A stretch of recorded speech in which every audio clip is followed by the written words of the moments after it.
Everybody, starting now, really at this point, beyond the booking, building lasting relationships through messaging. So this was a topic that I was lucky enough to connect with Sam on. I think we kind of connected probably about a month and a half ago, maybe on this one, Sam, and talking a Yeah. little bit about you and your company and what you're focused on. So I imagine some listeners kind of came from your list, and maybe they're not familiar with me. So I'll intro myself maybe more formally in a second, and then vice versa. Some people came from, my list and are not familiar with you. So if you wouldn't mind, maybe Sam, just a little background about you, kind of your bio, how you got to this space today. Yeah, absolutely, Conrad. First, thanks for having me. I'm really excited to talk shop today.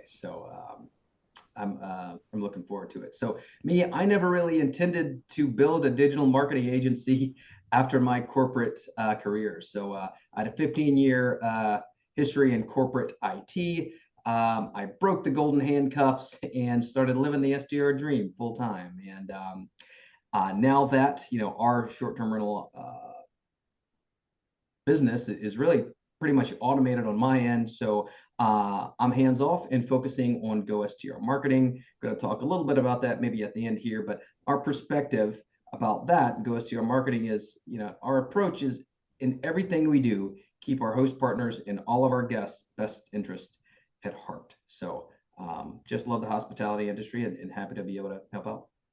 Nice. Well, it's always interesting, I think, over the years I've connected with a lot of people who have had that experience themselves first, of managing properties and dealing with it.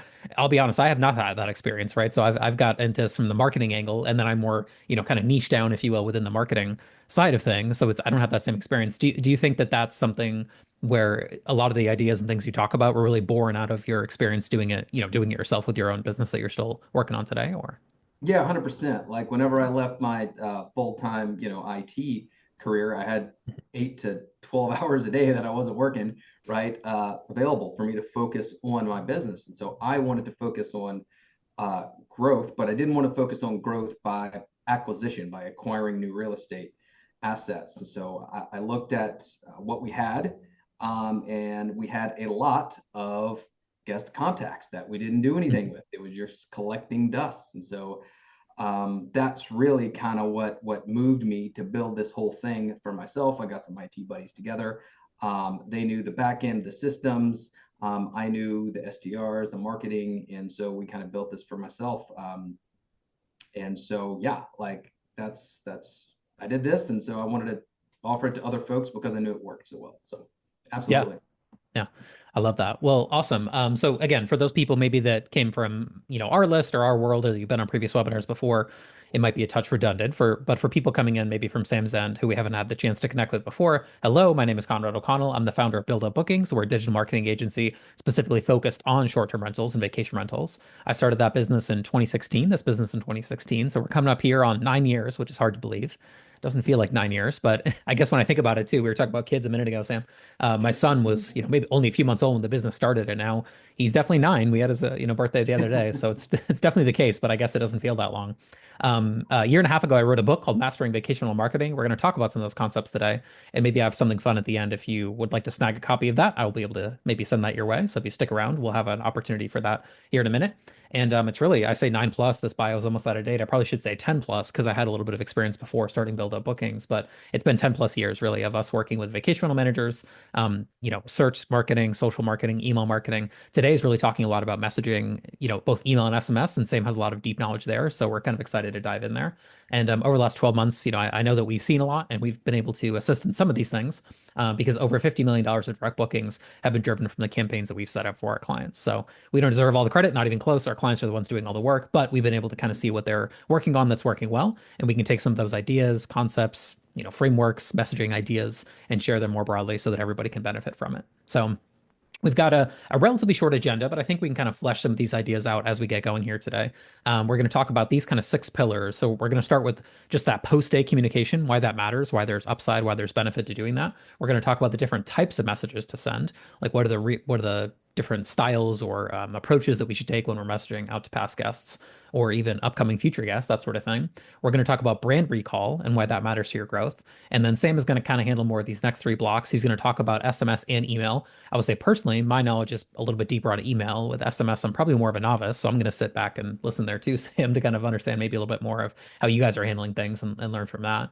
Kind of a things to know before sending, maybe checklists, some awesome resources that Sam has kind of put together there. And then talking more, of course, about automation, which I think we'll touch on throughout really the next 30, 45 minutes or so, talking really about how automation can scale your marketing. Let's say it is only you. Let's say it's you plus one other person. How do you make those results even better? So any other details you want to flourish in there, Sam, before I go through my kind of blocks here on those concepts, SMS, the automation pieces or anything else? Yeah, I think to your point, you just mentioned Conrad, like whether it's you, Conrad, if it's you or somebody else, however big your team is, you can definitely do all of this. It doesn't have to be as hard as you think it is. You don't have to make it as hard as you think it is. You just gotta take action and do something. Something's better than nothing. And so Conrad's got what to do right here coming up. Yeah. Yeah, I think you're right. I think that's a lot of, especially when we might talk to someone who's like more of a smaller host or maybe a small property manager, is they do get paralyzed almost at times, paralyzed through inaction or paralyzed by not doing something. But to your Mhm. point, that's kind of the worst thing. Like I had someone that we dealt with a while ago, a client, and he just kind of couldn't get the budget to get email marketing approved. And he sort of had this corporate, piece above him. And they were like, yeah, I have to do the emails myself. So we tried to help him the best way we could. We gave him some templates and we kind of gave him some ideas and copy ideas to send the emails out. And I'll be honest, this guy's super nice, but he's not a designer by any stretch of the imagination. He's not much of a copywriter by any stretch of the imagination either, but he knows what properties need bookings and he's kind of able to put these emails together. So if you saw these emails, you would not be impressed by the design and the copy.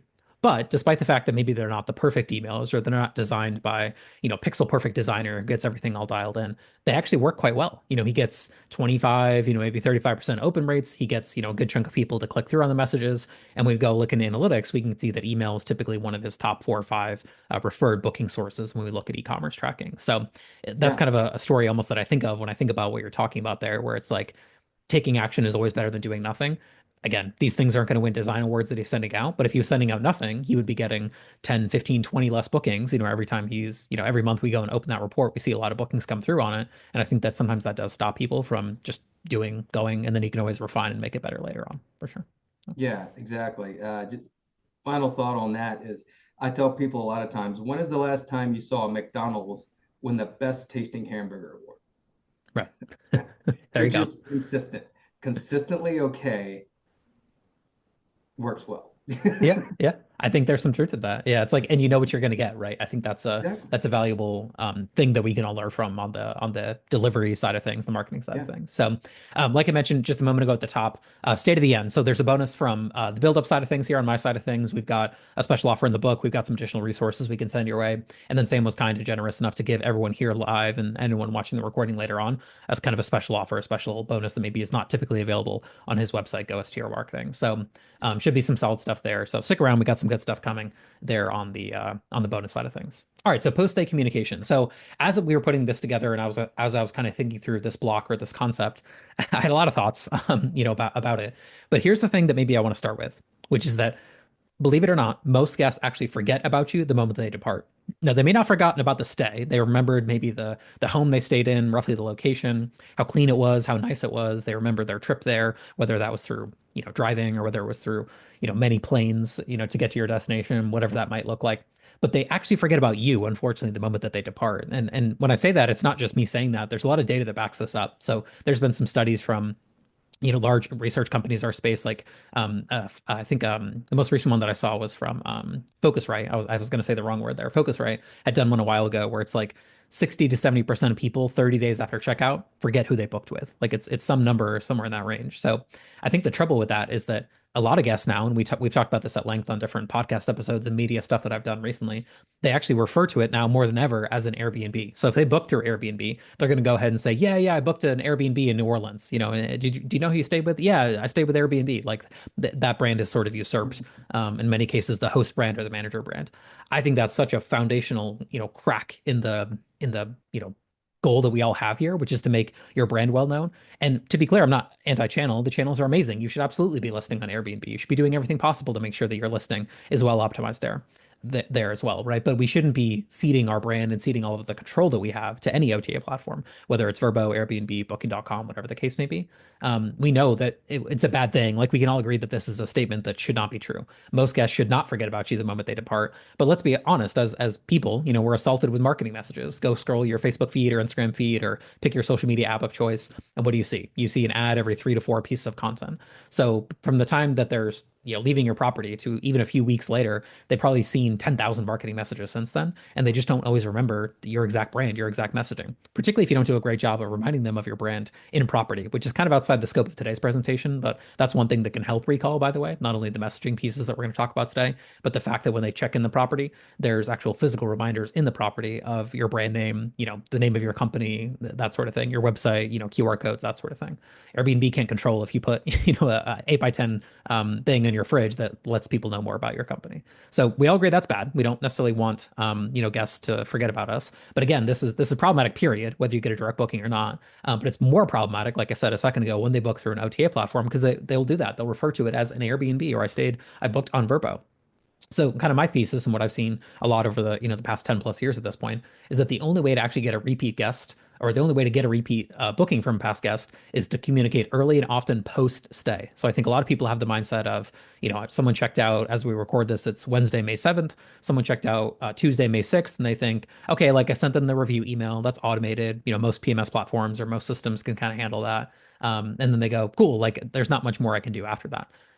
I don't think that's the case. I think there's a lot more that you can do after that. And it's not even necessarily to get them to book again. Like it's very unlikely. There's some destinations where this is the case, but most people don't depart on Tuesday, May 6th, and then by Thursday, May 8th, say, oh, awesome. Yeah, I'm going to go ahead and book for next year. That does happen from time to time. There's some markets where people have that almost habitual annual travel. Maybe it's their family summer vacation and they stay in the same place every year. But let's be honest, that's the minority of bookings and the minority of hosts and property managers out there. The majority are kind of fighting for each booking as it comes in. But that's not the only way to make that guest valuable to your brand, right? It's not the only thing they can do is book again, and that's the only thing that would consider it a success. They could recommend your property or your stay to a family member or a friend. They could leave a review, not just a review. They could leave a really good review. They could leave that review in multiple places. They could again, reference and certainly book down the road. Maybe it's not next year. Maybe it's 2 years later. That sort of thing. So there's so many things that your brand recall will benefit, you in the long run. But it doesn't get that way by, hey, I sent one automated review follow up. They do or didn't leave a review, and then I just kind of forget them and I put them on some boring maybe monthly newsletter that I'm doing occasionally. So there's a lot of value there. But past guest marketing, kind of what I've learned over the years, is that it kind of is like a snowball rolling down a hill, but it's very slow. It's not this idea of like this cliff, where we're throwing something off the top and it's going down very rapidly. It's I kind of think of this garden analogy, right? Where it's like the best time to plant a tree was 10 years ago. The second best time is today. I think when we talk about marketing to past guests, it's kind of the same problem set, which is that the best time to be marketing and collecting past guest information and doing communication is the moment they depart. Whether you are starting with one property and you have 5 guests a month, or whether you have 500 properties and you have 50 or 5,000 guests a month, the problem set remains the same, which is that you have to keep their awareness up. Otherwise they forget. And you actually sometimes can't, to be honest with you, restart that marketing engine down the road. So, for example, from time to time, we'll get leads, and I'm sure this happened to you as well, Sam, where someone fills out their form and they go, "Yeah, I want to start doing email marketing. I have this list. I'm not really sending to it. Do you think you can take my list of X number of people, 10,000 past guests, and start to market to them?" And what we find is like we can try it, but there's a very high likelihood that we're going to have some severe deliverability issues or some pretty poor open rates if you did a lot of marketing or you haven't been doing a lot of marketing from their stay that happened sometime in the past to today. So I guess, Sam, I just want to take a breather on that one. Curious your thoughts on how you handle that if someone brings you kind of a dated list. How do you handle that from a marketing perspective? Yeah, good points, Conrad. So I tell people it's kind of like a cruise ship leaving the port. The further away it gets, Mm. your Barely ship see has it. kind of sailed, right? That yes, there's still an opportunity. Yes, you can still see it. You may grab a few more folks, but definitely within the first month, you definitely want to do that. Since their leave, since their checkout, excuse me. Mm. But hey, look, if they have a guest list, past guest list, and archive, why not? Let's throw it out there. We may get some bites, right? I mean, but just to your point, kind of align expectations. The older the contacts are, they're not exactly as valuable as the new ones. Yeah, our CRM of choice is Pipedrive. Sam, I'm not sure if you use that CRM in particular before, but they had this concept on a deal card called rotting. So rotting is this idea that like over time that deal card gets less valuable if there's no activity on it. And the rules that we've set up in Pipedrive are pretty aggressive, right? After like a few days, we're kind of saying like, hey, this thing is Yeah. rotting out.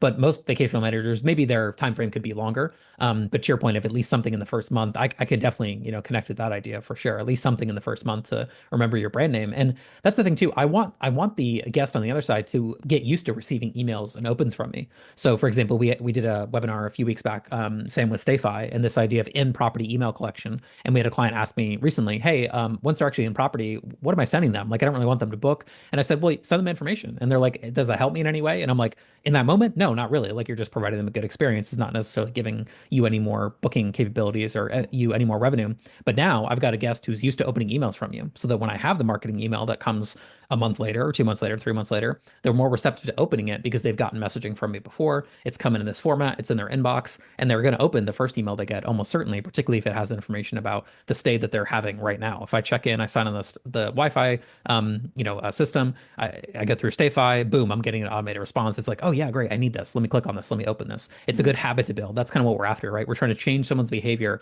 so that they're used to getting marketing messages from us. They're open to them, they're receptive to them, and they communicate with them, in that way. But it's one of those things too, and I'm sure we'll talk about this in a second. When you're smaller, when you have a smaller guest list or you have a smaller set of properties, it feels almost silly to be sending a newsletter to like 12 people or 11 people or something like that. But I promise you, like the work that you do now is going to be a value add that's going to keep bringing you benefit down the road, because you can always make an excuse, almost like to what we led with here, talking about in action. Well, I'll start my email newsletter once I have 500 people on it, but then 500 comes and goes, and you don't start doing it, and then it's like, oh well, I'll do it later. It's like that sort of can seep in and I think cause a lot of issues. So we want the snow moving snowball to kind of be rolling down the hill. But at first there's like it's tiny, you're not really getting much benefit out of it on the messaging and marketing side of things. But then over time it gets bigger and bigger and bigger, particularly if you're constantly messaging out to that people.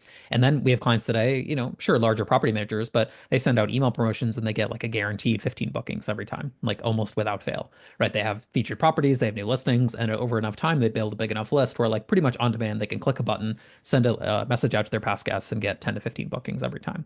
So that's kind of the benefit of what awaits you, is like you want to drive your own demand. Why do these OTA platforms do so well? Why do so many, managers and hosts have to rely on Airbnb and Vrbo? Well, they drive demand. People go there every day looking for inventory, looking for a place to stay, and that's why they have the value they have, as they bring it to you. But if you can create your own demand, if you have your own guest list that you can message and market to, that's going to be such an asset to you, because you're not going to have to rely on those other platforms as much. Again, you're still going to use them, but you're going to kind of keep building a little bit more of a moat around what you do in your business, and not just rely on, yeah, I hope Airbnb sends me a booking or two, which is kind of a common, mindset that we see. Yeah. And Yep. Go ahead.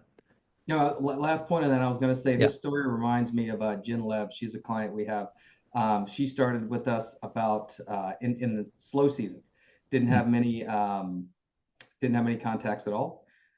But then the first 2 weeks, she got a booking for $5,000. Right? mm. She not only met her, met her mortgage, cash flowed in the slow season. So it doesn't always have to be a slow moving snowball. Sometimes you can. It just takes one booking, right, to Yeah. make a difference. Yeah. So No, I like that. Yeah, I think that's the upside of it, right? Is that when you see yeah, those wins come in, you're like, you get really excited about it. Where you're like, oh, that's yeah, phenomenal. Like, yeah, it's like your expectations versus the reality. Well, if you expect not much is going to come in, then one comes in, you're thrilled. But certainly, I think we should say the other side of that, right? It's not going to yeah, save you, right? Like past guest messaging and marketing, you're marketing to a small list, but it should be a relevant list and a quality list. What I suspect, not knowing the client that you're referring to, Sam, is I bet she does a really good job, because if you send to a small list and you get a conversion right away, I bet that person had a great stay. I bet they really enjoyed their experience, and they were just waiting for that opportunity to come back. And then that little nudge, that perfect timing maybe of that message that they got was, oh, perfect. Yeah, I do want to come back. And then boom, that person's now kind of in the black in a good way from a growth perspective.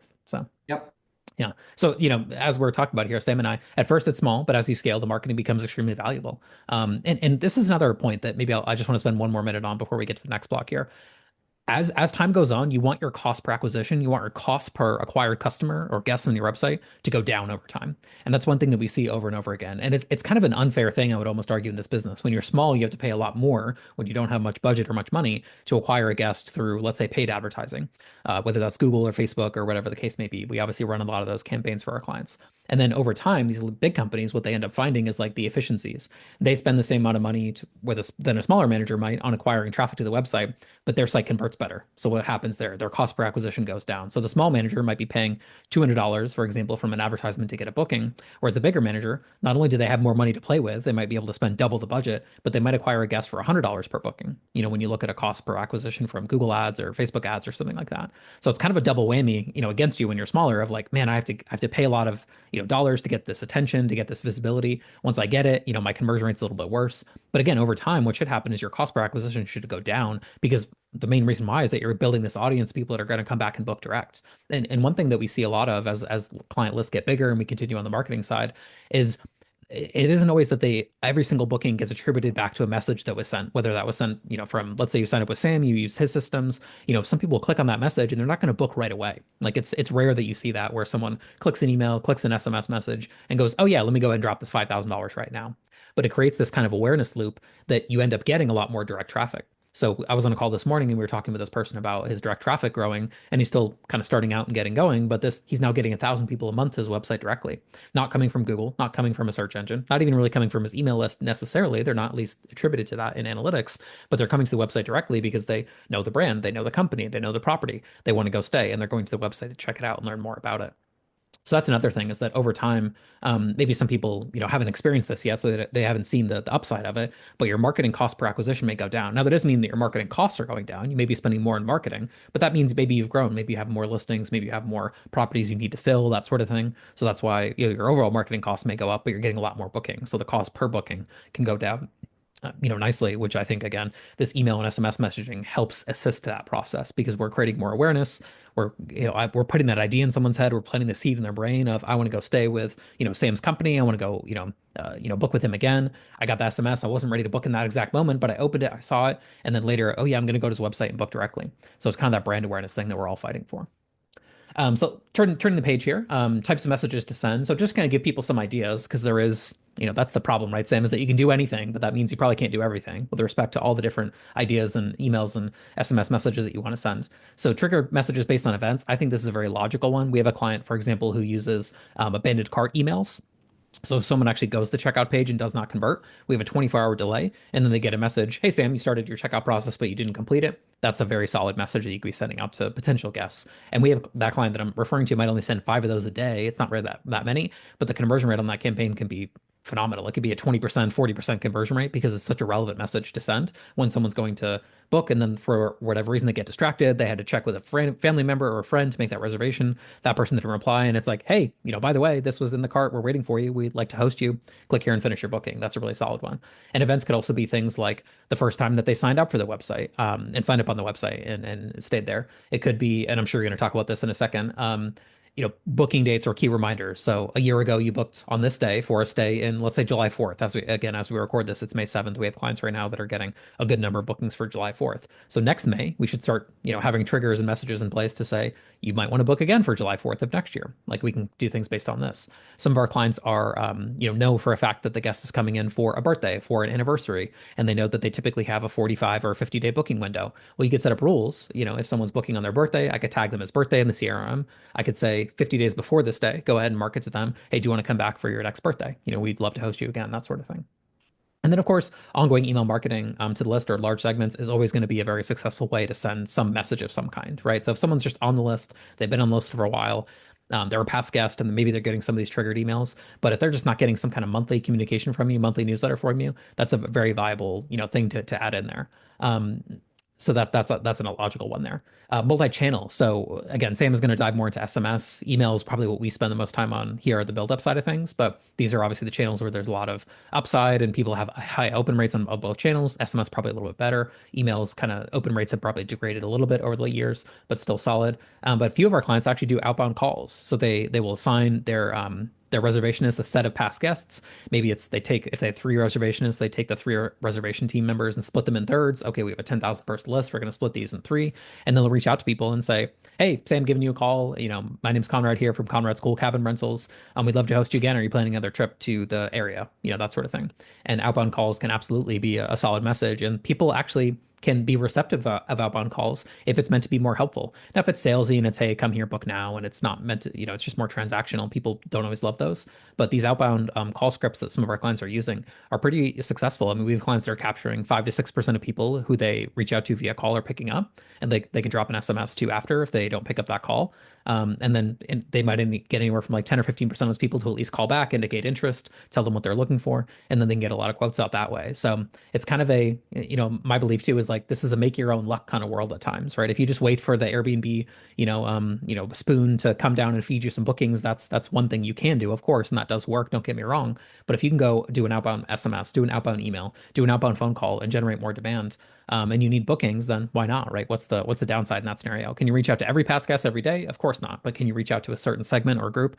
Absolutely. So, Sam, you might have more on this in the next block, but anything else that you wanted to tie into these kind of messaging ideas or things that you're going to cover here in a second? But I think that's a great tip, Conrad, Conrad, about calling. Like nobody does that, right? Just filter out your best bookings, 5 grand and above, 10 grand and above, 20 grand, whatever they are. Give them a call. Have your VAs give them, whatever your business model is. Hey, look, I just want to thank you again. What do you have coming up? How can I help you? How can I show value? Right? I think that is huge. I can guarantee you probably less than 1% of hosts do that. That's whenever you start to move into the real like hospitality space. And so I love that. yeah.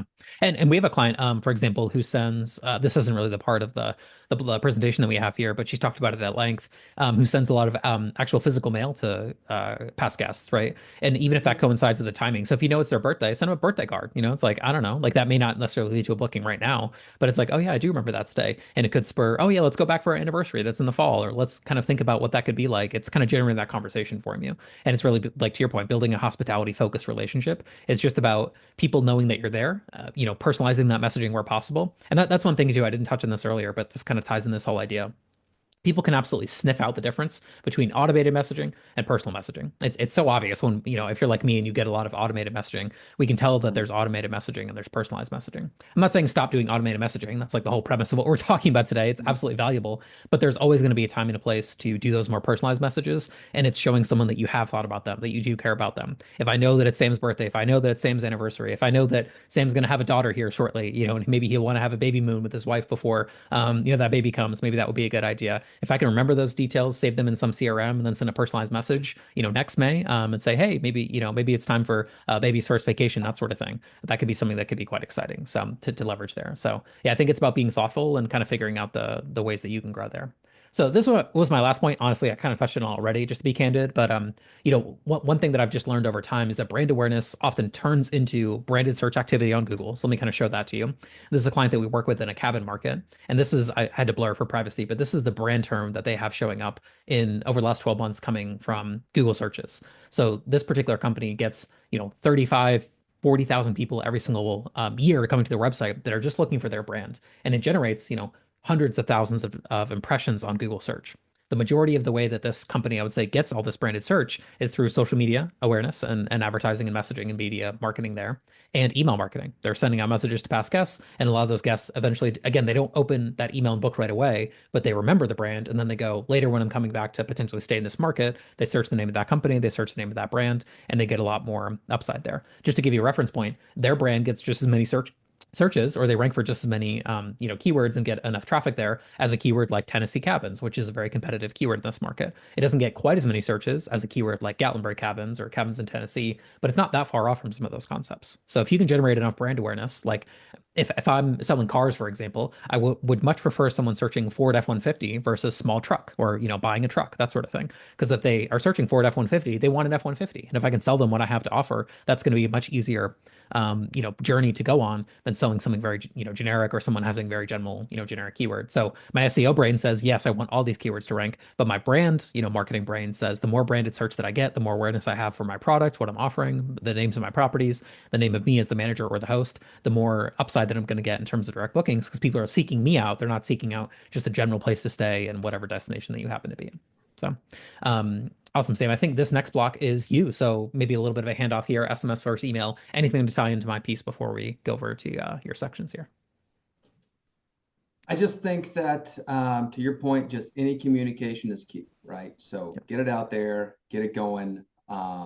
There's different ways to do that.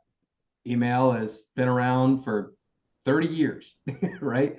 There is a lot of data on email. Here's some of the, benchmarks that you need to kind of be looking for if you're going to do this yourself. So everything I'm going to talk about right here is stuff that you can do yourself, right? I'm going to give you actionable items. Here's what you should be aiming for, and here's what you can do. Here's what we've seen success with. And so, if you want to have something to compare it to, this is from Reinvate. It's a hospitality research company, right? And so this is the latest I could pull, right? So this is, if you're doing a north of 35% open rate, you're doing well. That's the benchmark. That's what people expect. Like that's winning. Okay.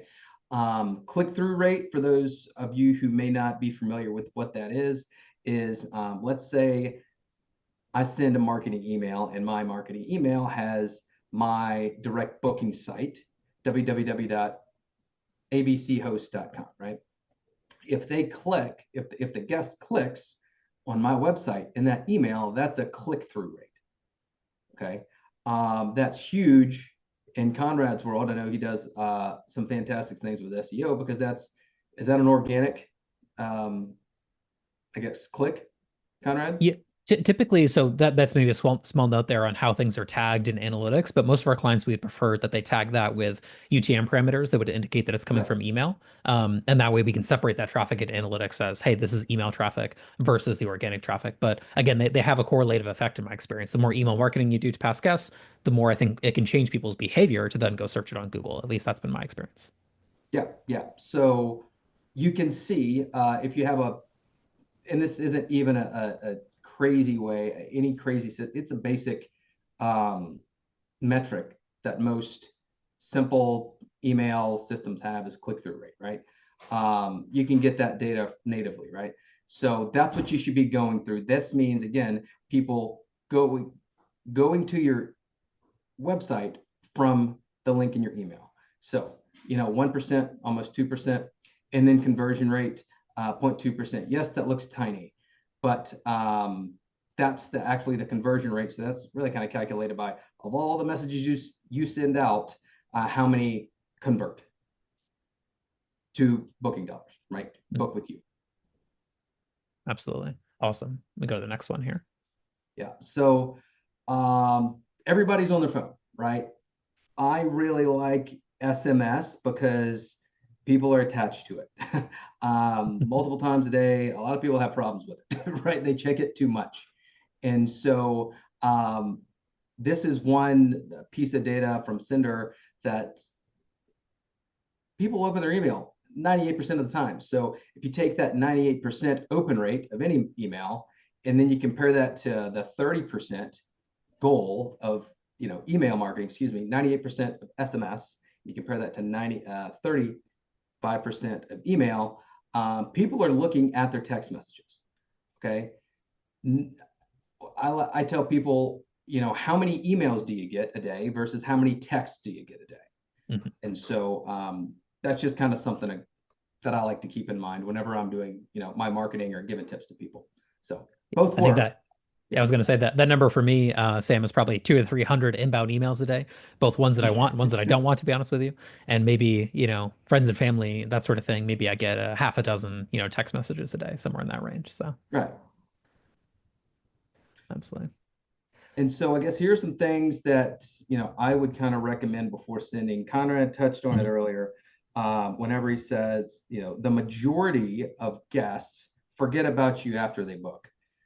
That's terrible, right? Right? I mean, because it all starts with you, okay? Your guests aren't going to come back unless your property and your experience give them a reason to come back. You can do all the marketing in the world. Like marketing gets people's attention. It's a fact, right? There is data-backed research to show um, that you're going to get noticed if you market to your guests. Now, whether they convert, it all starts with you. So you need to provide a great guest experience. Here's a pro tip too. Um, Use your PMS bad guest tags. Okay, Mhm. here's something that I hear a lot of people do or don't do, and they're concerned with. Well, I don't want to market to my bad guests. Okay, well, I don't either. Nobody does. You don't want to invite them back.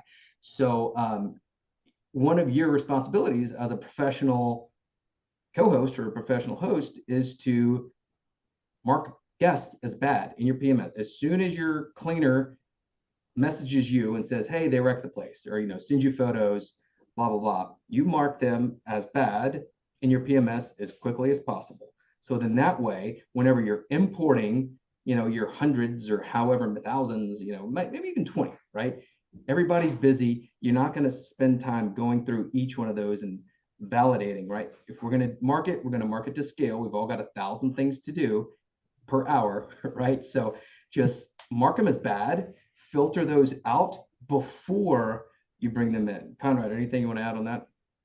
No, no, I think it's, a lot of our clients don't give us lists like that. And I think they should be, to your point, Sam, because, it's one of those pieces where, nothing worse, I would say, than, when I hear stories of a client maybe that might struggle with a bad guest, or, certainly one thing that does happen is people that struggle with fraudulent bookings from time to time, whether that be on an OTA platform. I know for a fact it happens on Verbo bookings from time to time. And Mm, unfortunately, it can happen on any platform. Airbnb certainly can happen direct. It'd be foolish to say that it couldn't happen there. So, yeah, I think having some kind of exclude or, no list, I think is a solid idea that probably we could improve our processes on a little bit too. absolutely. And so it all starts with you guys, right? So we want good guests coming in. You keep them coming back. We'll get their attention. But before they leave, you got to collect their data, right? So whether it's just through your PMS or whether you have StayFi, that's great too. Something um, to collect and store their data. Okay. Now you got it. You gave them a great experience. Awesome. You're collecting their data. I say phone numbers are awesome. From a phone number, you can get an email if they didn't give you your email. But if you don't have an email, anything works, right? Just some way to contact them. And then now you need to market. So this is where a lot of folks fall short. Your list of contacts ends up getting pushed further and further in the back, right? Next thing you know, it's like Milton on Office Space, right? Where they put him in the back in the corner, right? And you have all this dust. And so, like we talked about earlier, the further that ship gets away from the harbor, the harder it's going to be. So you need to take those contacts and do something with them. That is like diminishing returns, right? It's like inflation, right? You're losing value on those contacts the longer it rots, like Conrad would say, right? Yeah. Yeah, absolutely. So now you have to do that, and then you don't have to have a direct booking site. I recommend it, but you don't have to. Just again, do something. Because what my problem was personally, whenever I started out in this short-term rental game, is I spent all this money for this beautiful website, and I loved it, and it was great, and it was beautiful, and wanted to put it up on a shelf and show everybody, but nobody went there because they didn't know it was there. It was like it was on an island because I didn't have a bridge or any way to get my past guests to it efficiently. And the main thing about it is I didn't have a way to do it efficiently or easy. It's got to be easy for your guests to do business with you again. Okay. If you don't make it easy for them, it's not going to happen. I don't know, for me, like you were talking about, Conrad, earlier, if you have a great experience and you loved a place, you don't have to twist my arm to get me to come back, right? Just I'll make an excuse for myself. I just need to see your name again, right? Yeah. Oh yeah. Yeah, I've told the story in a previous webinar that we did a few weeks back, but it was about kind of how long to keep someone on the list. I'm not sure if you have any specific guidelines around that, how you handle it, Sam, but I was telling the audience that we had on that one, I was like, I'm a lot more cautious, I would say, and careful of removing people from lists than I was previously in my career. It used to be, oh yeah, over time, you get people that are inactive, and I was kind of one advocating, hey, let's go ahead and get rid of those people. Now I'm a little bit more open to it because I tell a story about I'm on a list. I'm on a marketing list for a property that my wife and I stayed at years ago. At this point, it's probably 7 years ago in St. Thomas. And we actually would like to go back. We'd love to go back. It just hasn't lined up yet. We just haven't had whether it's time or, whether it's been the place that we want to go collectively as a family. It hasn't happened yet. But I still get their marketing messages. Here we are 7 years later, and I'm like, we do want to go back, but it just hasn't quite lined up yet. So if they took me off that list, maybe it would have evaporated from my mind, but it hasn't. I remember the name of the property manager, the host, that sort of thing, the place I stayed, because they've kept me on their list this whole time. So my sort of take on this is that the cost of keeping someone on your marketing list is pretty minimal. And you never know how long there's going to be before they need to book again. And to be honest with you, it's most likely not every year, right? So this idea of like getting someone to rebook again the next year, for some destinations, absolutely that does happen. But for other destinations, that's not the case. But it doesn't mean that that list isn't going to have value over time. It could just mean that you have a longer delay, between when they first hear and when they do another booking, for sure. Yeah, absolutely. I tell folks it's kind of like social media. Mhm. Um, how many people see your stuff? How many posts and how many feeds do you see? And then how many do you reply to or comment on? You're gonna see it. Whether you comment on it or whatever, there are people sitting back and watching. Yeah. Just, Yeah. they're not going to comment. They're not going to reach out until they're ready. So Yeah. if they want out, they're going to tell you, opt out, stop, no more, right? Unless they tell you that, messaging's cheap, Mhm. right? Yeah. Keep doing it. Well, that's the thing about online communities. I heard this forever ago, and I've learned it to be true. For example, I'll hear people listen to the podcast or listen to the webinar, or they subscribe to different media stuff that I've done over the years, and they'll like reference something that I talked about like a year ago, and I'm like, "Wow, you've been listening for that long?" And they go, "Oh no, I've been listening for much longer than that." And I'm like, "Really?" Because like I've never seen you drop a comment or leave a like, or which is fine. Like I'm not saying I need those things, but it is just interesting when you hear there's kind of these online community metrics that I learned from someone a while ago, where it's like, let's say you have 100 people that are aware of you in some context. 90 of them basically do nothing most days, Yeah, or even for extended periods of time. They're there, they're lurking, they may or may not have some level of awareness. Nine of them, might have some actual activity. So they might occasionally leave a comment, leave a like, send you an email, send you a message, go to the website, do something. That's kind of nine of that 100 set. And then one will actually do something, typically speaking, over some reasonable time horizon. So in an online community, it's not uncommon to see 1,000 members in a forum or a Facebook group or something like that. 900 of them literally do nothing. 99 of them contribute infrequently, and then 1% of those people, so maybe 10 of those people, actually contribute meaningfully, frequently, in an ongoing basis. And I think the same thing can happen on the marketing side of things, right? It's this idea of, a good chunk of people that are there are not in the market to buy or to book right now, and then some small portion are, and then one or two or three or four, depending on how your list your big is, that number gets bigger and bigger over time, is like ready to go right now. You hit them at the right time, and then boom, they're the ones ready to lock in and actually do a booking. yep, exactly. Exactly. And so this I put up here, it's another study from Reinvent. What do what do I say? That's a super Mhm. common question I get. You kind of touched on this earlier, Conrad. So this is just some well-performing content with some of the highest open rates that have been tracked. Redemptions are really big. Birthday's huge. Here's a pro tip too. So look, okay, I get it. Again, whenever we do things, we understand we're short terminal operators too.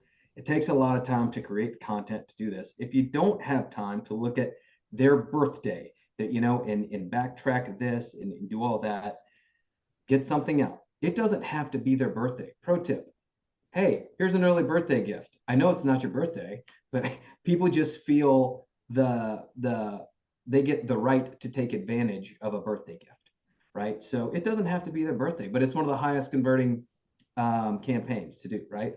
um, Another one here is qualify, like telling folks they qualify for a loyalty discount. You can make up what they qualify for, right? 10% off, whatever. You qualify for a loyalty discount. So it gives that feeling of inclusion, partnership. I'm in the club, I've qualified, right? So it's building, humanizing you, your brand, treating them to some loyalty rewards, and if they feel that they've qualified and you've given them something, they're more likely to go back to you than somebody else down the street. Love that. Yeah. Yeah, I think these are all solid ideas. And it's often is about, yeah, the creativity side of it, right? How do we, make sure that the message that gets responded to is opening? And I think, yeah, understanding the psychological triggers is quite important. Sam, I know you have some SMS things to dive into here. I want to just bring our attention over to the poll that we did a few minutes back here, just for a second. So I Yeah. asked those here live, what percent are doing email marketing? Yes, a lot of it. Yes, but not often, and not at all. So I just want to walk through those percentages. So 8% of people said yes, I do a lot of email marketing. 58% of people say, yes, I do email marketing, but not often. So I kind of see that as like maybe sending less than monthly or something like that. And then actually 33% of people said they don't do any email marketing at all. So that was somewhat surprising to me, but that's kind of the current data set that we have here. There's Hmm. another one. So the follow-up question I asked was about SMS. So because I think you're about to talk about SMS here, I was curious how those numbers compared. So only 10% of people said they do a lot of SMS marketing. No one said that they do it, but not often. So we've got one, pro maybe, or 10% of people that are responding that are pros, but 90% of people, Sam, said they don't do any SMS marketing at all. So maybe talk to me a little bit here about SMS. How do I do it? What are the upsides of it? And how do I get so I'm compliant and doing it all, legally or in a way that makes sure I'm going to actually get those messages delivered. Yeah, exactly. And there's a very good reason why 90% of people, and that's just on this call, I would say probably 95 to 98% of people don't do it because here's what they don't tell you. Okay, you hear this all over the message boards and everything, and it's critical to know this is there is a lot of new regulation out around, especially around SMS. That is huge. There was something dropped about 6 weeks ago. It's constantly changing. And email marketing changed recently as well. And so they don't tell you this. So they're constantly increasing the regulation on text marketing because it's so powerful. That's why. If you think about it, like about 5 or so years ago, I don't, at least for me, on my phone, the text spam was out of control. It was crazy. It's since then gotten a little bit better. And that maybe that's just for me or whatever, but I can tell you because we do this day to day and we have our own compliance department that does this. It's all they do 100% of the time is get people qualified for A2P, is that this A2P 10 DCL qualification is getting they don't tell you what you do wrong whenever you apply. So here's what you do. You can't just go out spraying hundreds or thousands or even hundreds of text messages to market at scale anymore. You have to be A2P compliant. And what that basically means is you have to have your EIN of your business tied to a marketing phone number. That's one of the that's one of the items. That's probably the easiest thing. After that, you have to answer all these very ambiguously worded questions, and they don't tell you how or what you did wrong specifically. And so that's what's so difficult. And so these people are, this could be a whole different call for a whole different time, but all you need to know is that each time you fail, you have to pay and reapply. Okay. Yes, I do think some of this is shenanigans, right? From some of these compliance agencies. I definitely do. But it's not impossible because we've overcome that, right? It is a pain to do this. A little pro tip here, if you're going to try to do this, put a checkbox on your website, okay? If you do that, you tie your A2P registration, you have your phone number that you want to market through, you have your EIN, okay, that's great. You answered these questions. This is what I'm going to say. Press opt out, stop or whatever, to unsubscribe. One of the things is that they don't tell you is put a checkbox on your website, okay? And just says, I comply to receive messages from ABC hosting.com, right? You don't have to check it. They don't have to be required. Just put something right there. That'll be huge for you, okay? Again, all this stuff you can do for yourself. But anyway, it's a pain. I'm not even going to talk about email regulation. That's more your kind of domain, Conrad. You know all the DMARC changes and everything that's happened from the Can Spam Act and everything. It's just a lot of red tape. But this is what's keeping a lot of people from getting into this, which is making the people that do get into this that raises, I mean, that's the huge separator between that. It is very difficult to get A2P compliant now. Yeah. Yeah.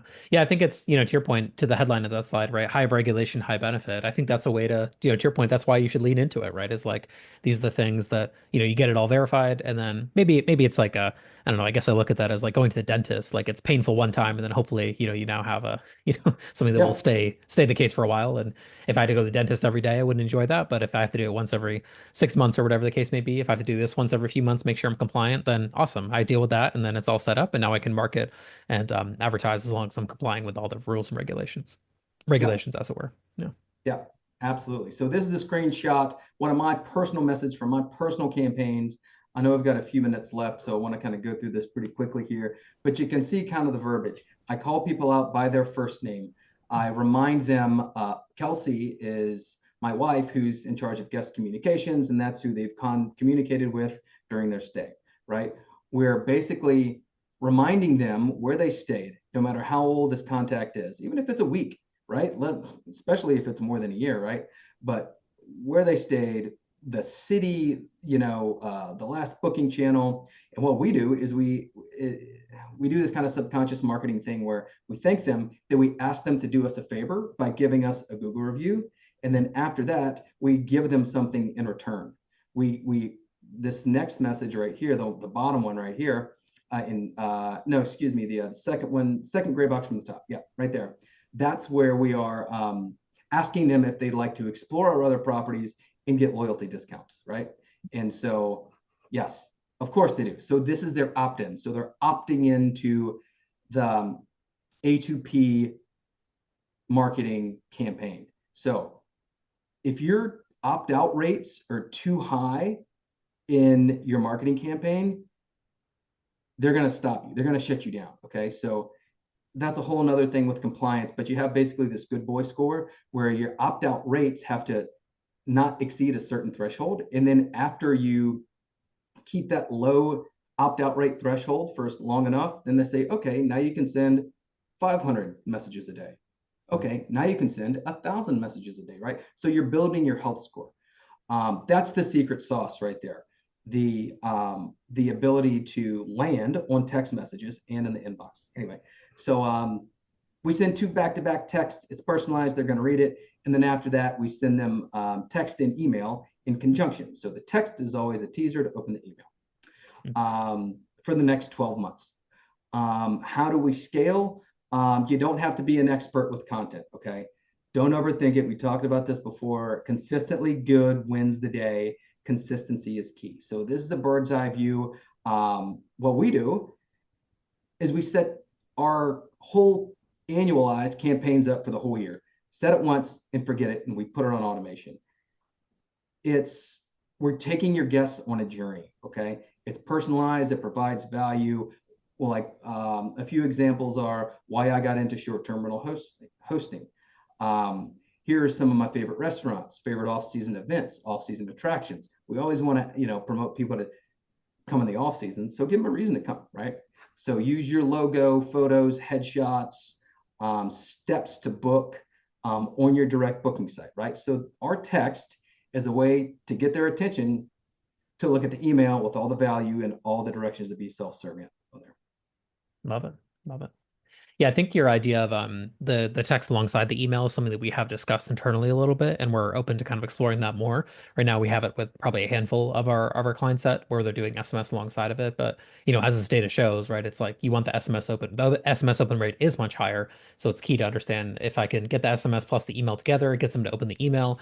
Obviously, email we've got a lot more space than we do in the SMS, so that's kind of where there's a lot of value being exchanged there. But yeah, any pieces to kind of dive into here on the open rates and click rate metrics?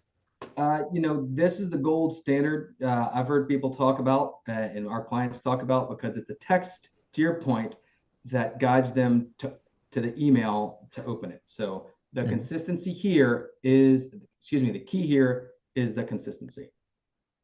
It's the automation. Right on. Awesome. Well, I know we're coming up against the time wise, so I thought maybe we'd have a longer block for Q&A, but we had good information to share, so there wasn't quite as much that came in there on the Q&A side that we would have time for today. But Look, if you have questions, I don't think either myself or Sam are that hard to find, as it were. So I think we'll have a decent chance if people can reach out. Want to leave us here in the last few minutes? I know we're coming up against the time wise, and I'm sure everybody here that was able to join the call live, you all are busy and you got a lot of things to do, getting ready for a busy upcoming season, I'm sure for many of you. I'd love to give you a copy of my book. If you're based in the US, I'm happy to send you a physical copy. Fill out, give me your email address, scan that QR code that's on the screen right now. Give me your email address, and I'll email you back and say, yeah, where should I send it? Give me your physical mailing address. Obviously, I'll need that. If you're international or you're somewhere or you just would prefer the PDF copy, I'm happy to do that as well. So scan the QR code, send me an email, and I'll kind of ask you, hey, do you want a PDF copy? I can send that via email instantly, or do you want a physical copy? I'm actually happy to pop one in my mailbox here from my office, send it your way if you're within the US here to do some marketing there. We also have some additional resources, information, that sort of thing that we can send you over through email. And of course, if you have any questions, you can do that. So Sam, I want to bring you to a close here with your offer because I think you had a solid offer here on a template and some additional promotions that you could do. So what's the juicy offer for folks who are here with us today? Mhm. Yeah, so this little welcome note right here was the only thing I did in addition to the guest retargeting campaign in the first year that I started that helped me increase my direct booking revenue over 300% from the year before. So I wanted to give you this template. The big QR code is to get that template, make it your own, put it up next to your welcome basket. It works.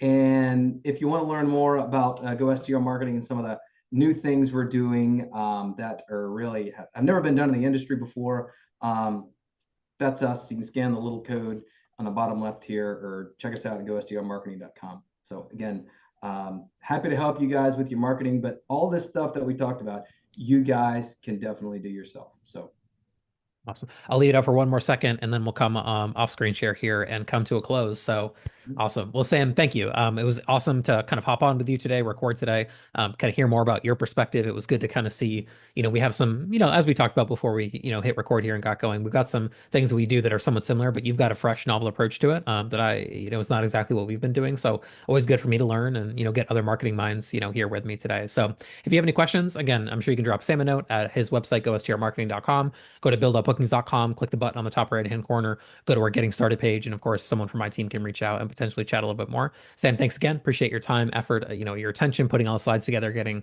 everything up and rolling here. It's been appreciated. And yeah, for those listening, we appreciate you attending here live. If you're watching the recording, hope you're also having an awesome day. Have a good one. And I'm sure we'll catch you in the next one. Thanks so much.